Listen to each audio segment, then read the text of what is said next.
People say all the time, Charlie, how do I get rich? How do I be successful? You just solve a problem. Once you solve a problem, people will give you value. And when you solve a problem over a period of time better than somebody else, then you have a market differentiator. Well, I saw a very big problem, which was that the nation's youth were dramatically going to the left, that our college campuses were not places of free speech and free dialogue and open discussion.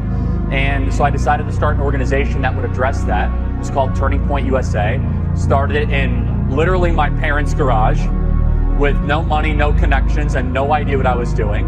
Have to sacrifice immensely.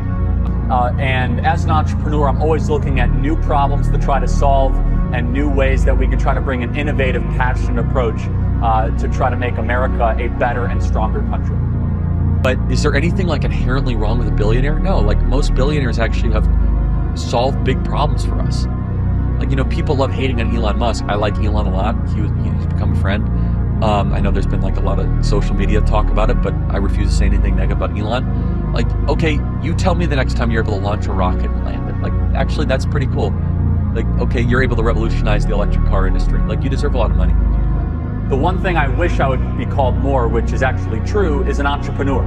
I build things. I build organizations. We help build movements. We build messaging. And we helped a certain person become president of the United States recently. The president deserves the credit. But we helped especially with younger voters in particular. But it started back where I grew up, suburbs of Chicago. I wanted to go to West Point. It was my whole life was about going to the United States Military Academy in West Point. Eagle Scout, football, basketball captain, heavily involved in my community. Ended up not getting into West Point. I convinced my parents, hey, I'm not sure if I want to go right into college. I'd like to take a gap year before I go to college. And the idea I had was, hey, I want to start an organization from nothing to try to reach the next generation around first principles of liberty and freedom, and that our country is a great nation and is worthy of preserving and protecting. Well, one gap year turned into 13 gap years. Wow. This was in 2012 Chicago.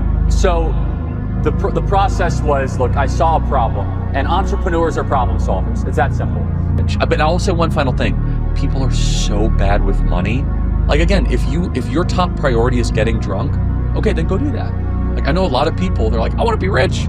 I spent $700 going out this weekend. Oh, yes, you don't want to be rich, okay?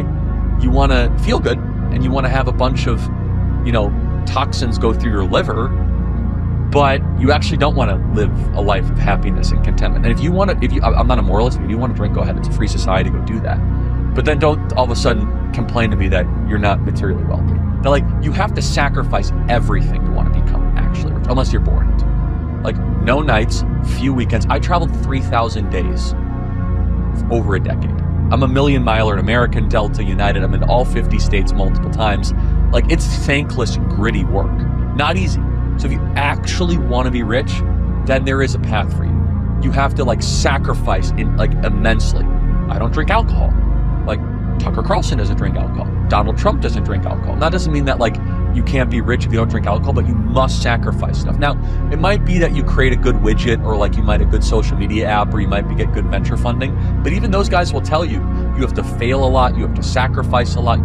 Live below your means, save your money, invest in good companies, and then find good ideas and read a lot. Read a lot. If you just read a lot and you understand, all of a sudden you'll see trends and you'll be well informed. Again, I don't want to make it seem like it's super easy, but it depends what you define by rich. I bet one reason for living to earn $500,000 a year. That's very conceivable in America. And I would have people who remain super poor and dependent on the government. Don't teach them financial literacy. And if you want to have them filling out credit cards at 25% interest, don't teach financial literacy. The best way to build wealth is over long periods of time, saving money and doing boring stuff. It's not get rich quick.